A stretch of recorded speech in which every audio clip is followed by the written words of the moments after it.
welcome to the fifth and final enterprising impact conversation.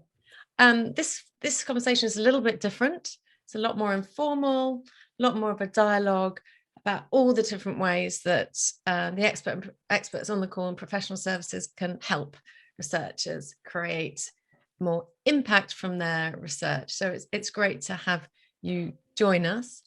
As you know, we are recording and all of the recordings from all the previous series are available on YouTube. I'm just going to share a couple of slides which will give you the links so you can actually find those.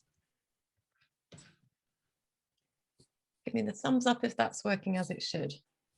Excellent, thank you. So as I say, this is the fifth and final conversation in the Enterprising Impact Conversation series. It's a little bit different. It's for researchers just from the University of Sussex. We've called it Making It Happen, Defining Your Next Steps to Greater Social Impact. So the conversation series so far, I will hand over in just a moment so Lorna can just give a sort of a wrap up about the series and what we've been covering.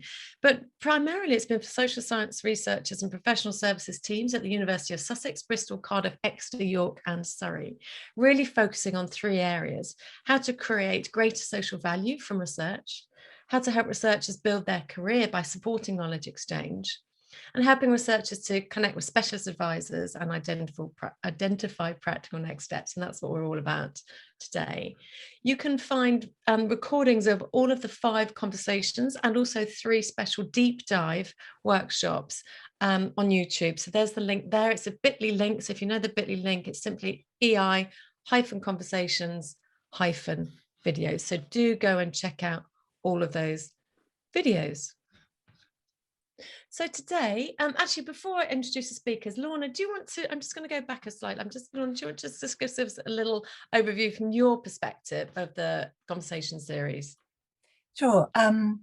It's been a really great series. We wanted to start a conversation with researchers and professional services across University of Sussex and open that out to other universities as well about what commercialization might look like in the context of social science. And it's not, it's something that many people are interested in. It's something that other social science researchers feel is problematic and it's contested. And we wanted to have a really open conversation about that. We wanted to think about, through our first conversation, how impact is integrally supported by knowledge exchange. And in our second session, we wanted to unpack some of the ethical issues around commercializing your research. How can you use commercial routes to scale up your impact? Does compromise have to be involved in that? We thought about, in our third session, how can all these things fit in one research career? How can you make this work for you? How can you align everything that you're doing so that it's actually just a day job and not something that takes up all of your time? And then in our last session, Keith and Pete were talking about IP in relation to social science, how that might look different, and how you might start to think about how you carry that forwards through what do you need to think about and what model might be suitable for you. And we thought particularly about social enterprise as well with our entrepreneur in residence, Sarah Osterholzer. And really this session finishes up the series, because what we want to be able to do is really let people know what help we have to offer. Here at the University of Sussex, we have an Innovation and Business Partnerships team, and we work closely with the Sussex Innovation Centre.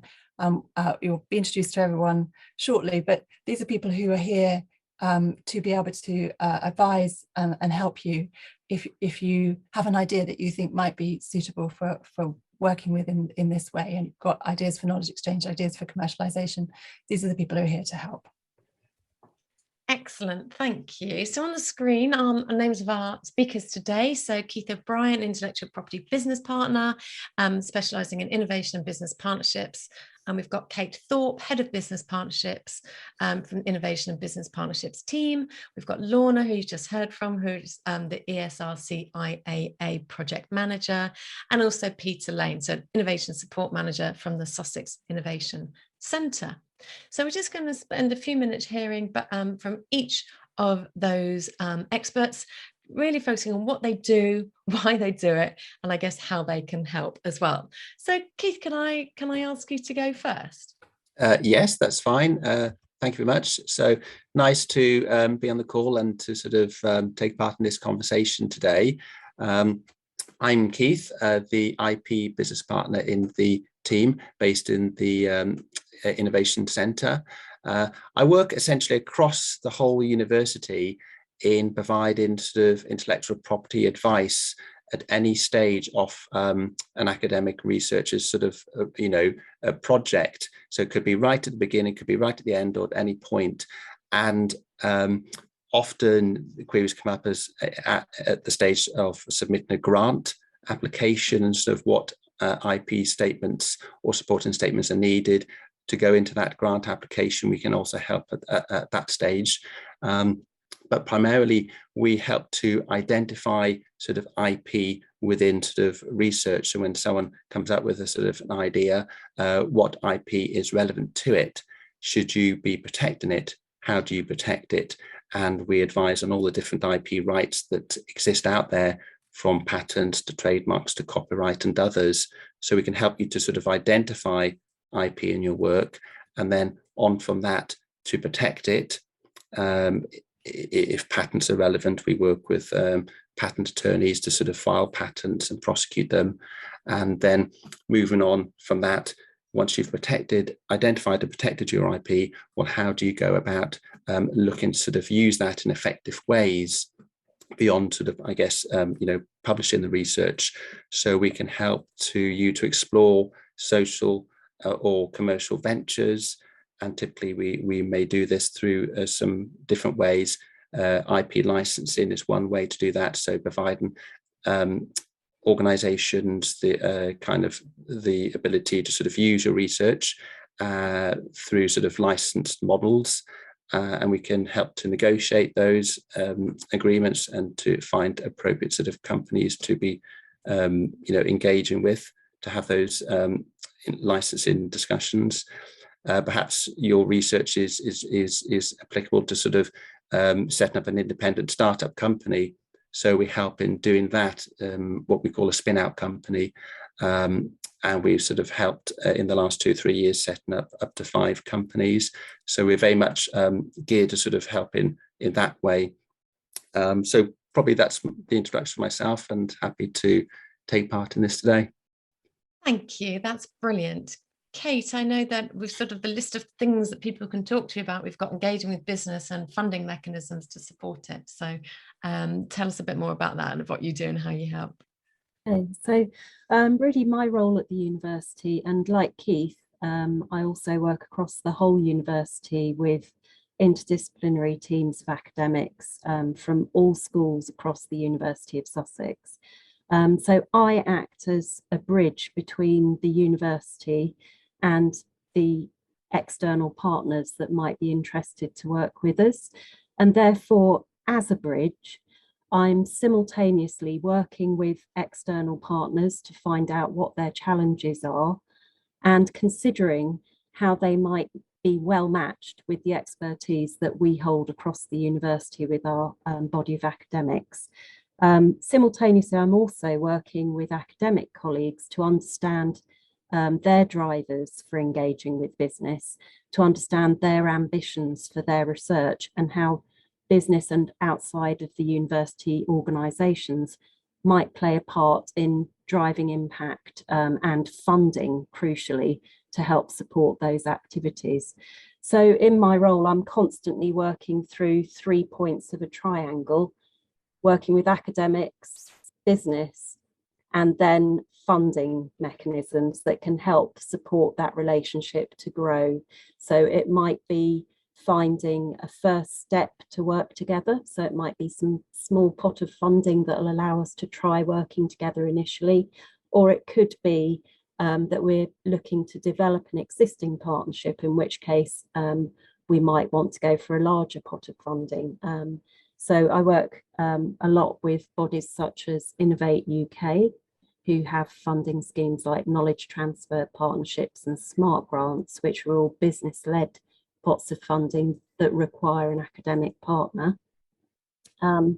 But we also have our own internal pots of funding, including sort of impact-driven seed funding and higher education impact funding that can also help to spur on a relationship that might be new. So yeah, that's what I do in my role. Fantastic, thank you. And I think your colleague Andre's on the call as well. I don't know if Andre wants to say hi and introduce himself. Are you still on the call? I'm not sure you are. Andre, if you are, we'll come back to you. Otherwise, Lorna, tell us a little bit about your role. Let's hear from Lorna again. I'm Lorna Hydes, and I'm the project manager for the Economic and Social Research Council Impact Acceleration account, which is really a bit of a mouthful. But it's a block grant which provides support for impact activities and culture change around impact in the institution. What we can we work in different ways. We work through thematic challenge-led areas. We also work responsibly, and we offer small-scale, quick turnaround funding for anyone with a knowledge exchange / impact idea. It's really flexible. What we want to be able to do is support people to move their ideas along, and we work together with people to develop and design their projects. It's relevant to all kinds of impact, but we're increasingly thinking about how impact can be better supported through commercial routes. It's not an area that we can't repeat fund things. There's not large scale impact funding. It's really important to start to think outside the box in order to achieve real reach and depth with research impact. It's a really live and exciting route to increase the impact, increase the social value of your research. The early stage funding we offer, the Fast Track Fund, can help you to think about how to connect with users of your research, or partners, stakeholders, collaborators, and to help you to do that. And they might be business partners or those in other sectors. And in this context, there might be many different ways of working with them, but there might be potentially a commercial route.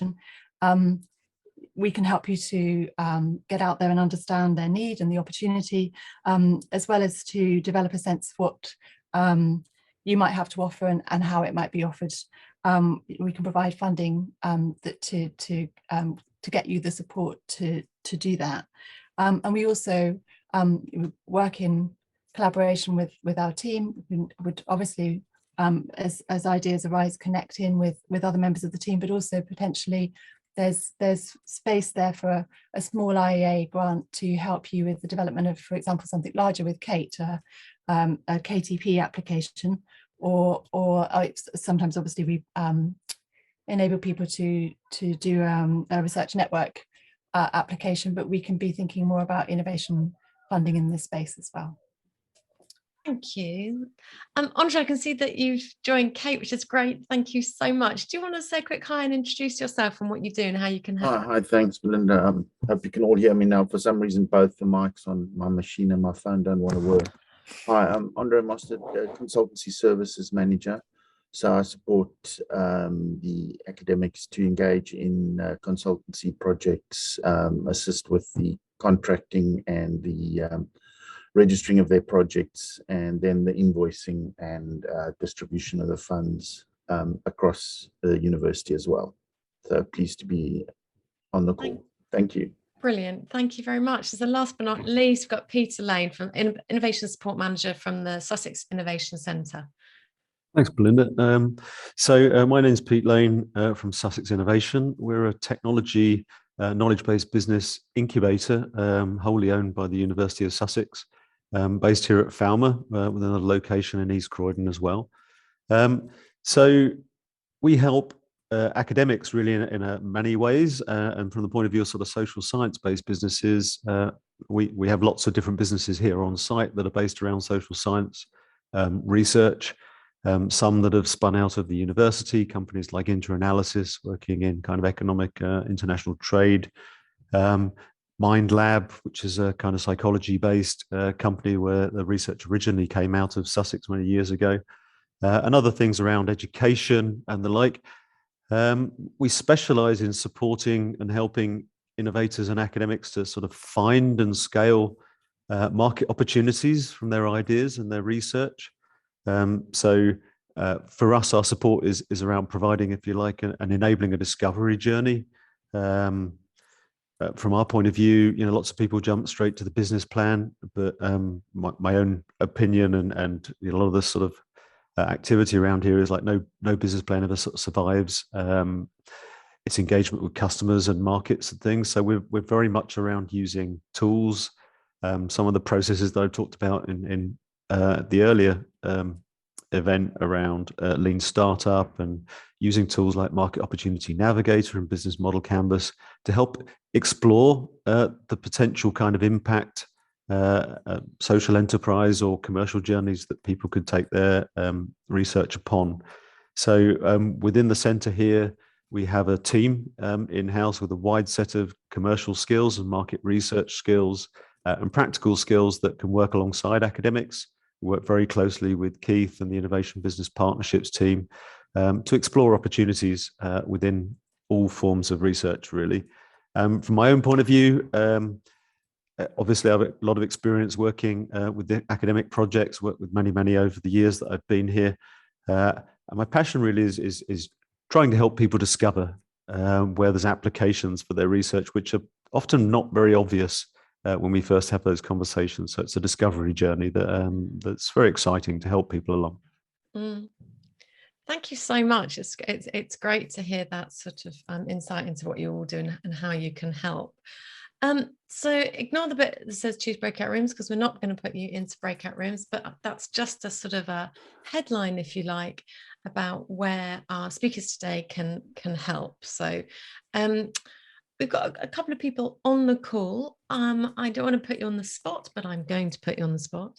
I'm just wondering what questions you've got for any or all of our speakers.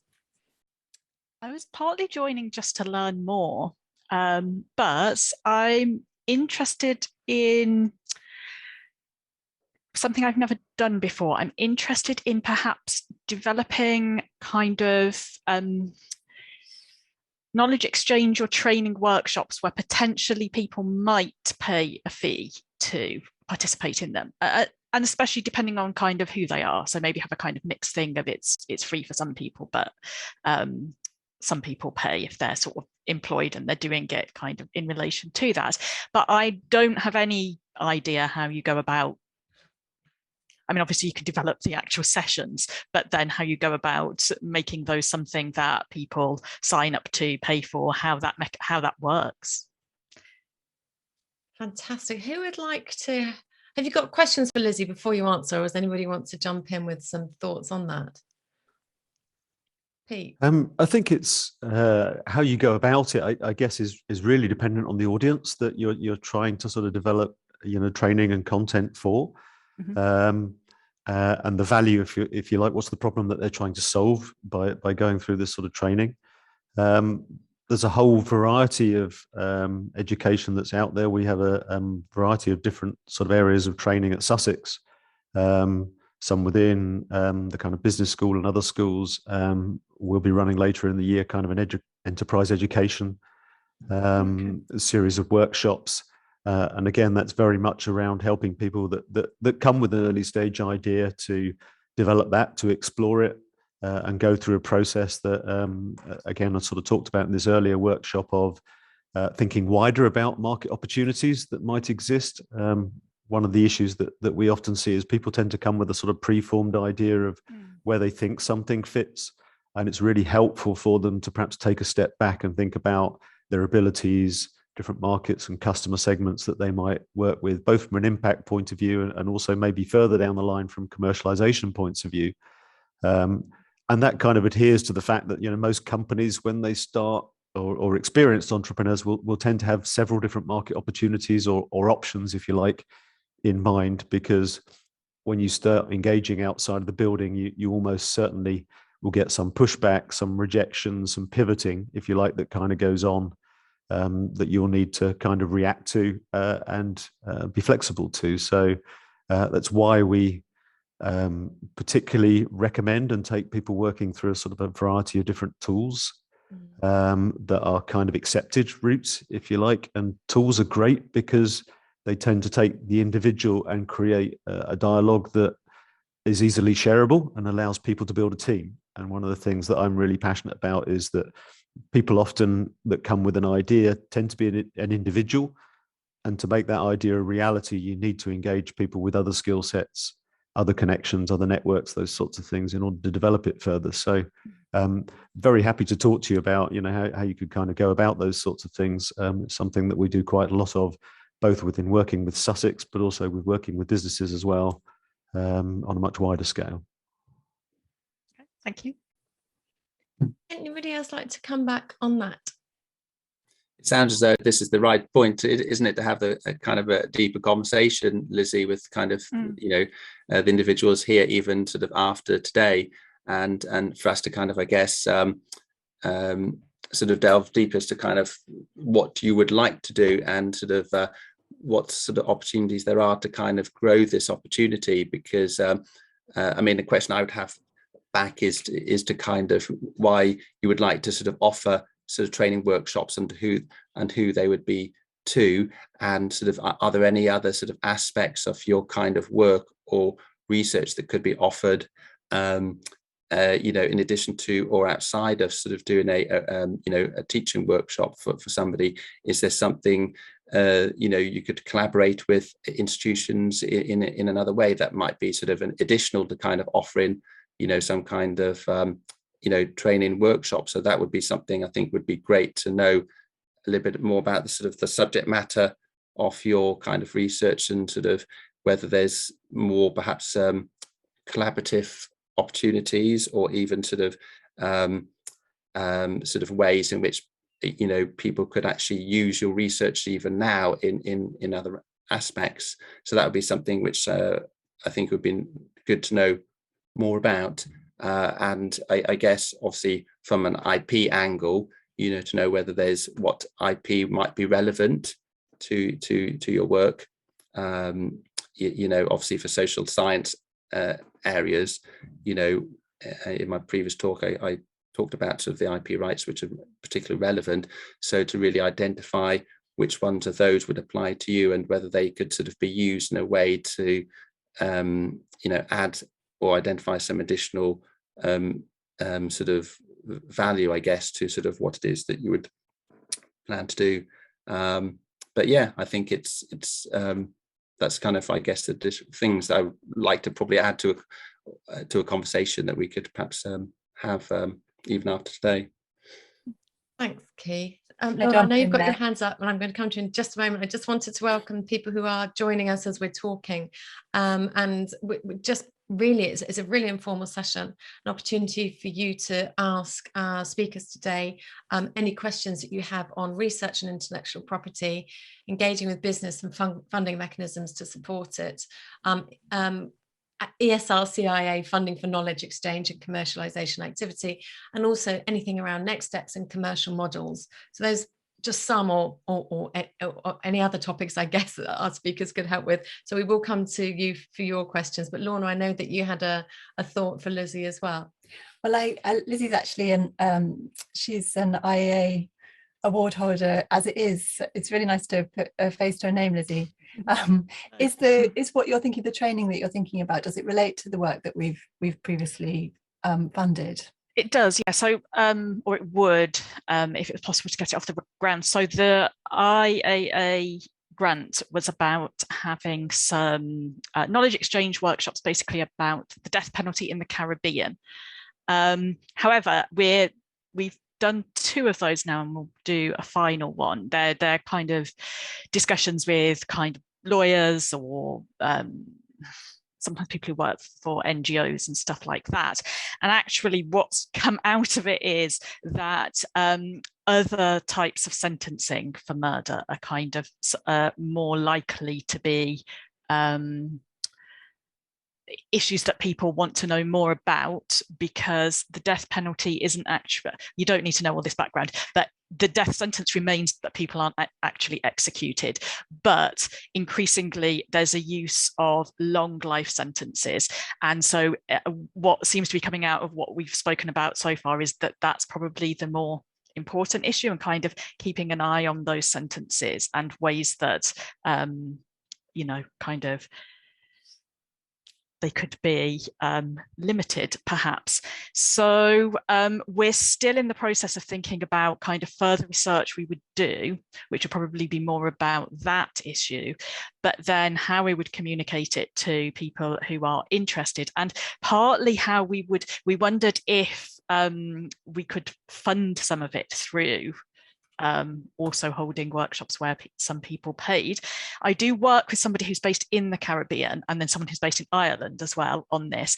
And I asked my colleague who's based in the Caribbean, I said, well, is it the kind of thing people would be willing to pay for, really? And she thinks that it would, because it can be quite useful for people to do something short where they get a certificate and so forth. And she said she's done several things like that in the past. So I don't know, it's very exploratory at the moment for us, but that's kind of why I wanted to tune in. And then more widely, I wanted to hear, because I'm the research and impact lead for sociology, so also for me, just like so I can communicate that to colleagues. It's really nice to hear that it's exactly how you would want an idea to develop. So as a funder, hearing about the idea coming incrementally, you know, as a result of engagement with the partners, you've seen this opportunity, and now there's the opportunity to move it on stage by stage, which it feels like quite a realistic way of building it up. And certainly there would potentially be IA funding for, if there was a piece of research that you needed to do in collaboration with partners to pivot in order to be able to pursue this opportunity. That's something that we would have small scale funding for. Right. We don't fund research, but when this is about enabling engagement, that there's a sweet spot there that we can offer funding for. But it sounds as if there's potential to grow the idea slowly. If you have potentially the right advice from colleagues about you know, what the steps might be. Yeah, thank you. Thank you. Any questions from any of our other participants? Charles? Yeah, it's not really a question. But it's a comment, I suppose. I'm a research associate. I'm retired. I used to work in the UN. I'm a research associate in global studies, but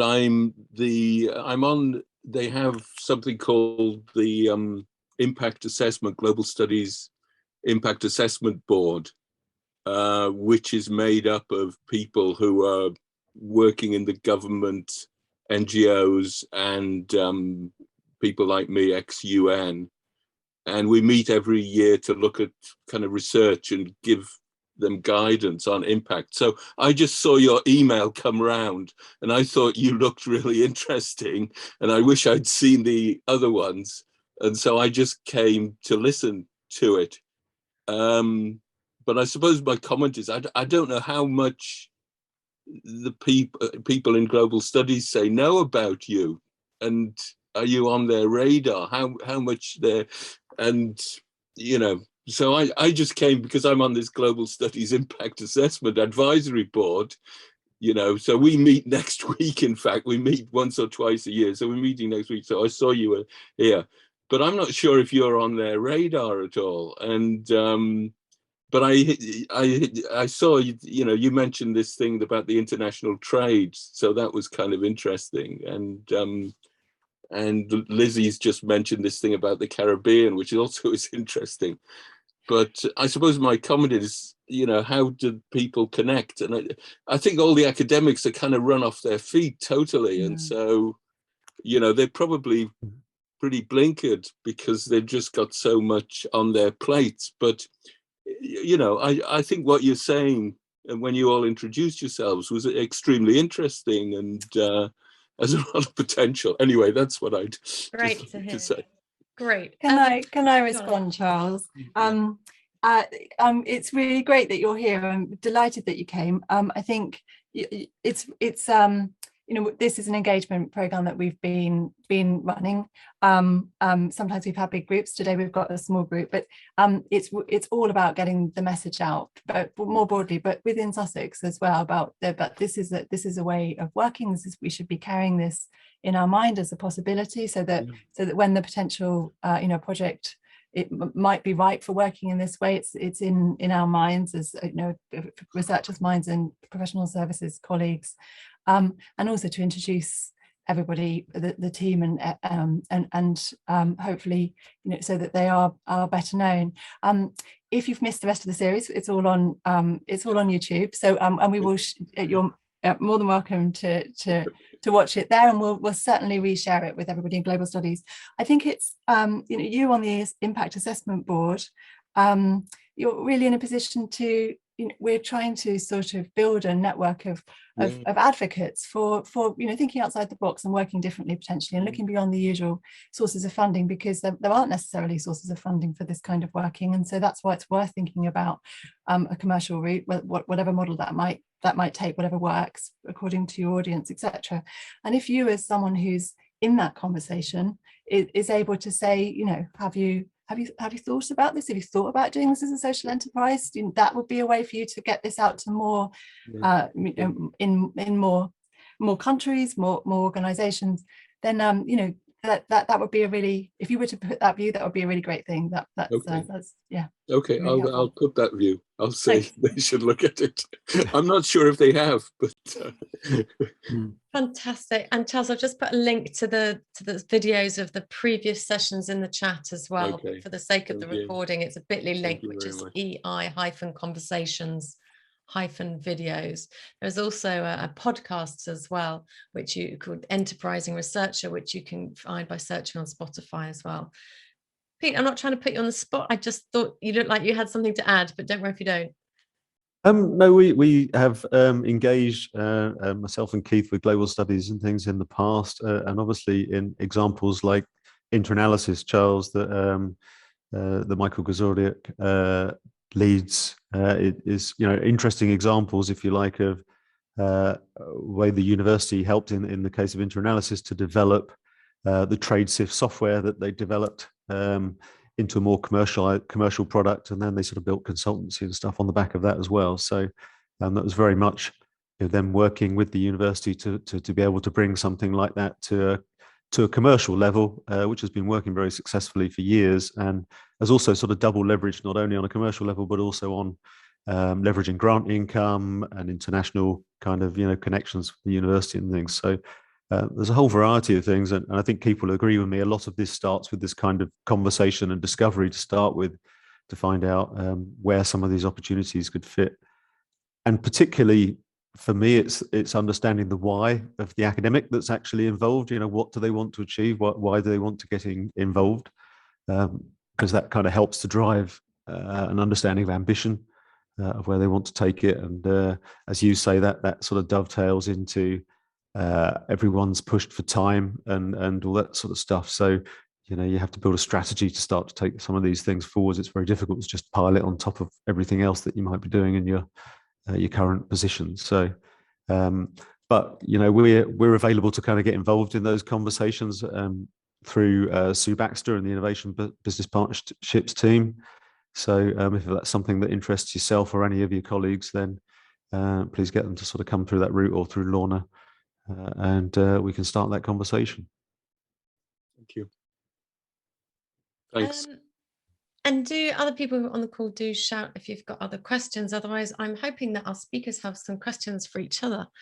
I was just going to say actually to Charles that I think there is a communication piece that we've been working on, I think, over the last sort of 2 to 3 years, because the Innovation and Business Partnerships team, I'm not even sure, you may not have heard of us before today, but we are a team within the university, and we're within research and enterprise, and but I guess it's fair to say we're kind of a fairly young team, really sort of came together 3 years ago, but many of us have been at the university for longer than that. And we've certainly been trying with the kind of social ventures, social enterprise, social science to really put more energy really into sort of trying to sort of grow these opportunities from within the research at the university, because I think there is untapped potential to kind of realize, and I think get that message out, as Lorna was saying, is really critical, to your school and others. And there's a large program called Aspect involving several universities around the country, where we are that they've sort of trial. This is a three now they've trialed a sort of an Accelerator, which is kind of looking at sort of ideas, social science based ideas for within universities, and trying to establish whether they can be sort of built into various ventures. And a lot of this is about sort of discovering are there sort of market opportunities or sort of uses that can be made of these ideas. So we've had academics from Sussex taking part in this Accelerator, and I believe we had one from Global Studies last year take part. So it's really important, I think, to continue for us to get the message out to your school, and great to sort of, I guess, help in that. Is really just what I wanted to say, so that to make sure that you're aware that we're here. Okay, thank you. Thank you. So just a few more minutes before we sort of work our way into a close. Do you have questions for each other, or any burning questions that you'd like to put to any of the speakers?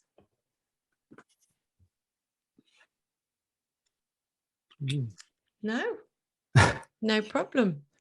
One of the things I guess would be interesting for Keith to talk to is sometimes within social sciences, as he's talked about sort of wider in the earlier session, there isn't necessarily a patent or whatever else to sort of surround the commercialization or to guide the commercialization process, which is perhaps one of the more sort of traditional routes around university commercialization. So just wondering about when academics kind of connect with you, Keith, how the conversation may be perhaps different within social science opportunities, as opposed to sort of guiding it down, as you've said, the other routes of IP protection advice, and how that then moves on to exploring those opportunities in more detail, if that makes sense.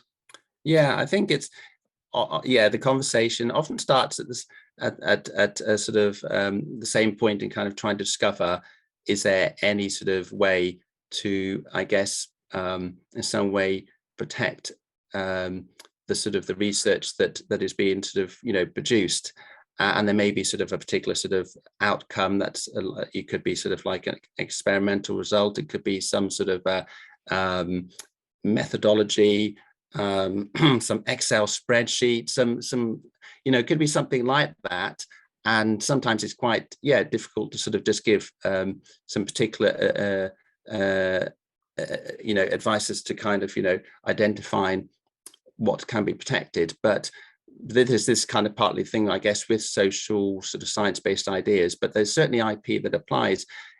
And as Pete says, it's often not to do with a patent. I mean, a patent might be there, if it's something to do with some computer software, those things obviously can be protected. But things like, I think with social science, the value of the sort of the data sets or know-how is actually often perhaps not immediately obvious. And I think it's understanding sort of how these can be used and who sees value in what you have actually accumulated, over several years, is often where we need to kind of discover, the kind of this and sort of who would sort of be willing to sort of access or use that know-how or data sets. I mean, a data set or database, that in itself is protectable. It's something that like copyright, it arises automatically, and it can apply for 15 years. So there's probably not a lot of realization of that, and so to realize you have sort of something that an asset that can be, you know, licensed to somebody to use, and often they're willing to pay for that. It's kind of discovering that kind of together. So that's really where a conversation can be quite different with the sort of social science as compared to, like, you know, someone producing like a new device in sort of engineering. Copyright is really the most important asset I see that arises in social science, together with sort of with know-how, and is how those can be utilized either separately or together is kind of where I think often the conversation revolves around. And then on from that, you know, if there is something to sort of build, or what is the kind of the model in which it should be done, you know, what sort of commercial venture might apply, and is there a legal structure that should be put together for that? A social enterprise is a company, but it's not a company with shareholders, and it's quite, you know, set up for social purpose, social venture, and so it's, you know, the kind of income that comes into that can be put back into sort of running that venture and not needing to pay shareholders. So there's a lot of, I think, education, I think for us in sort of how to, I guess, realize there are different commercial models that can be sort of, you know, presented here and sort of set up. Thank you. And Kate had something to come back on that as well, or something additional. Yeah, just on further to the differences between collaborating with social science disciplines and science disciplines, I suppose. I've often found, talking to my academic colleagues in social science, that that the links to business interests in their research themes are not always as obvious as they might be for science. So, for example, if we think about scientific technical innovations, we can see how a business might want to back that or invest that in that idea, because potentially it could lead to some very exciting, very saleable, marketable products on the end of that commercialization process. But businesses are always really intrigued when I stress to them that actually one of the University of Sussex's strengths is that we seek to work in an interdisciplinary fashion with all the people that we collaborate with. And this gives us, actually, in the university commercialization marketplace, if you want to call it that, quite a unique edge, because actually we do have academics that are working across the board on a myriad of different issues and challenges and research themes that can bring something really unique to each other. So what I often try to do is to match people up. So, for example, at the moment, I'm working on a project that came through initially as an AI interface project to develop an interface working with engineering informatics colleagues that a company could then develop a product with and use. Sorry, I've just got an incoming call. But then I've sought to broaden that out, because actually the really interesting bit of learning there for the business and the academics involved is how that tool is used and how the data that's generated by that tool is used, and how customers are actually interfacing with that piece of kit. So actually that's the really, really interesting part of it. So on the one hand, yes, we've got an innovation, but on the other hand, we've got a really great, useful, unique angle on consumer behavior, really. And so actually what I really try to do is to think about, when we're drawing down funding from bodies such as Innovate UK, for example, which is a very business focused pot of funding, is to really focus on what the benefits of enhanced service provision and enhanced broader thinking can be brought from collaborating with academics across all disciplines. Thank you. That's such a great way into that conversation. And let's give me a shout out or nudge if you have other questions. If you haven't, I'm going to bring us to a close. Charles, thank you. Yeah, I just wanted to follow up on what Keith said about databases, because I think that's right on. You know, I think you've hit the nail on the head. And you know, when I worked in the UN, the ability to control an international database or to create an international database gave a lot of power to an institution.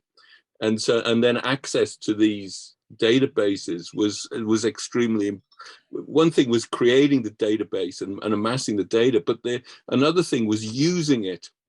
And so, you know, people had skills in relation to there are a whole series of international databases on trade, on capital flows, on labor, on health, etc. And the ability to use these databases and to, you know, have methods to extract it and put it in Excel sheets and then make it usable was a kind of an amazing skill in which lots of value would come.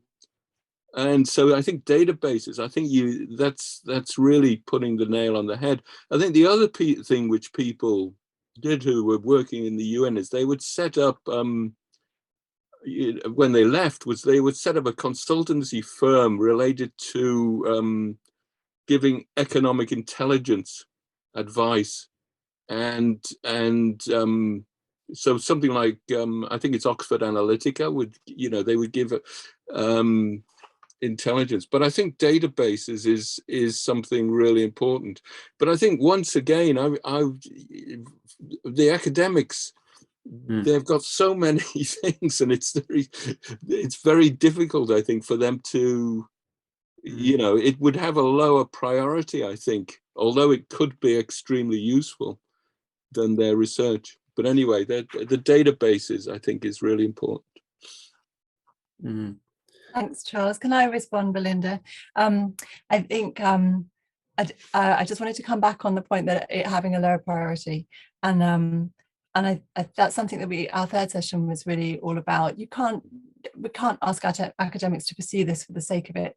It's not of interest. They've got a day job. They're teaching, they're researching. They've got plenty to do. This is of interest when there's in the context of these conversations, we're thinking about commercial routes to impact.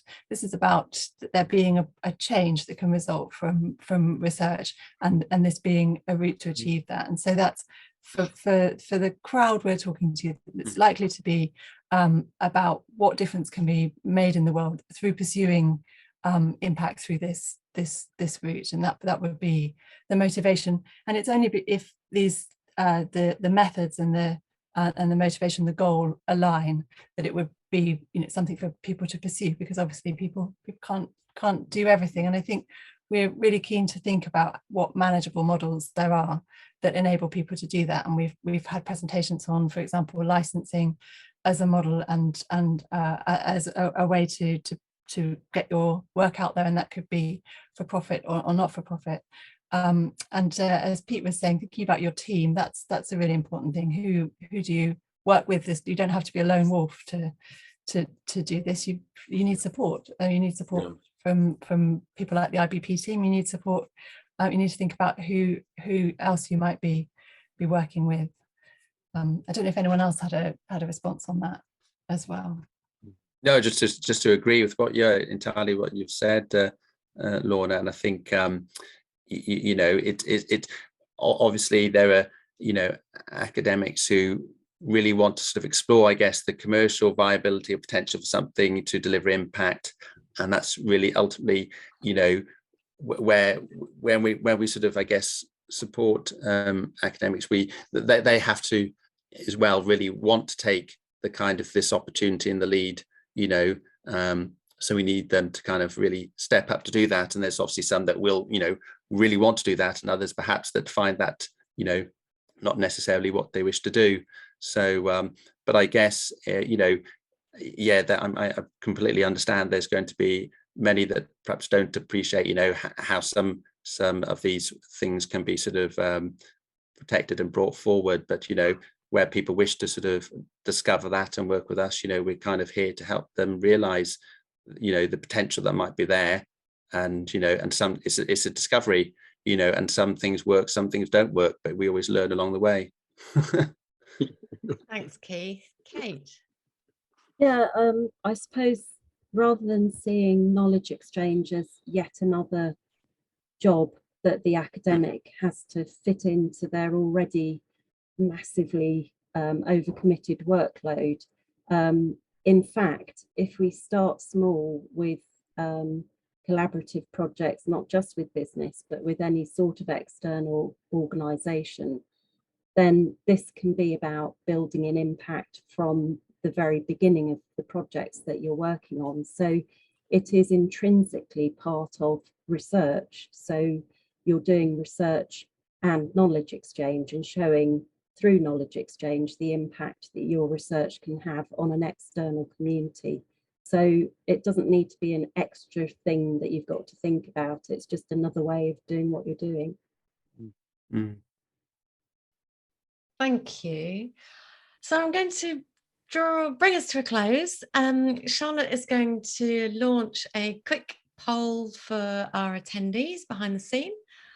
Thank you very much. Hopefully you can see that. It's 3 quick questions, or 4 even, 4 quick questions. And we really value your feedback. And in fact, because we've now come to the end of our 5 conversations and 3 deep dives that are part of the Enterprising Impact series, we are going to be emailing a link to a slightly longer survey, but still only takes about 30 seconds, 45 maybe, to everybody who's participated, and we'd be super grateful of your if you could complete that for us as well. So watch out for that in the emails in the coming weeks. As I say, you can watch all of previous videos on YouTube, which is, I'm going to give you once again, you're going to be so bored of this URL, which is a bit.ly URL, EI-conversations-videos. So you can watch all of the videos from all of the previous conversations there, and do check out the Enterprising Researcher podcast series, which you can search for and find on Spotify.